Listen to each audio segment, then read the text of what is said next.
ডাকসু নির্বাচন স্থগিত করা হাইকোর্টের আদেশ 1 ঘন্টারও কম সময়ে স্থগিত করেছে চেম্বার আদালত। ফলে 9 সেপ্টেম্বর ঢাকা বিশ্ববিদ্যালয়ের ছাত্র সংসদ নির্বাচন অনুষ্ঠানে কোনো বাধা রইল না। শিবির সমর্থিত জিএস প্রার্থী SM ফরহাদের প্রার্থিতা চ্যালেঞ্জ করে করা রিটকে কেন্দ্র করে সুপ্রিম কোর্টে আজ এই ঘটনা ঘটে।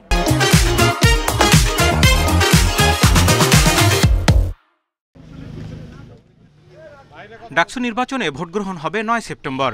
প্রার্থীরা ব্যস্ত নির্বাচনী প্রচারে। এরই মধ্যে রোববার ছাত্র শিবির সমর্থিত প্যানেলের জিএস প্রার্থী SM ফরহাদের প্রার্থিতার বৈধতা চ্যালেঞ্জ করে হাইকোর্টে রিট করেন বামজোট মনোনীত প্যানেলের একজন প্রার্থী ফাহমিদা আলম। সোমবার দুপুরে বিচারপতি হাবিবুল গনি ও বিচারপতি শেখ তাহসিন আলীর হাইকোর্ট বেঞ্চে শুরু হয় শুনানি। এ সময় রিটকারীর আইনজীবী বলেন, ফরহাদ জুলাই আন্দোলনের সময় ছাত্রলীগের পদধারী ছিলেন এবং তিনি অভ্যুত্থানের বিরোধিতা করেছেন। এমনকি নিষিদ্ধ ছাত্রলীগের কমিটি থেকে পদত্যাগ না করেই আবার ডাকসু নির্বাচনে প্রার্থী হয়েছেন।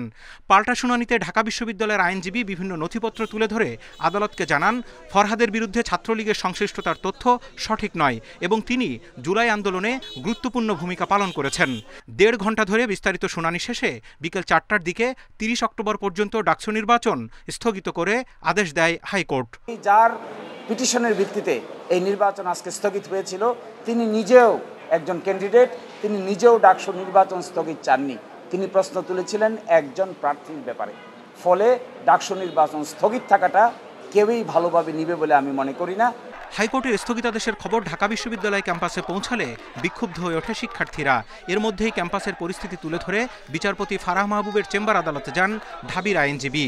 এরপরই হাইকোর্টের ওই আদেশ স্থগিত করে দেন আদালত। ডাকসু নির্বাচনকে স্থগিত করে যে আদেশ দিয়েছিল, এই আদেশকে সিএমপি ফাইল বা সিভিল মিসসেলেনিয়াস পিটিশন ফাইল এবং শুনানির আগ পর্যন্ত স্থগিত আদেশ দিয়েছেন।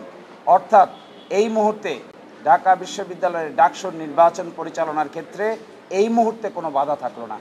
হাইকোর্টের আদেশ 1 ঘন্টারও কম সময়ের মধ্যে চেম্বার আদালতে স্থগিত করার এমন নজির খুবই কম বলে জানান আইনজীবীরা। Zahidul Bashar, independent news, Dhaka.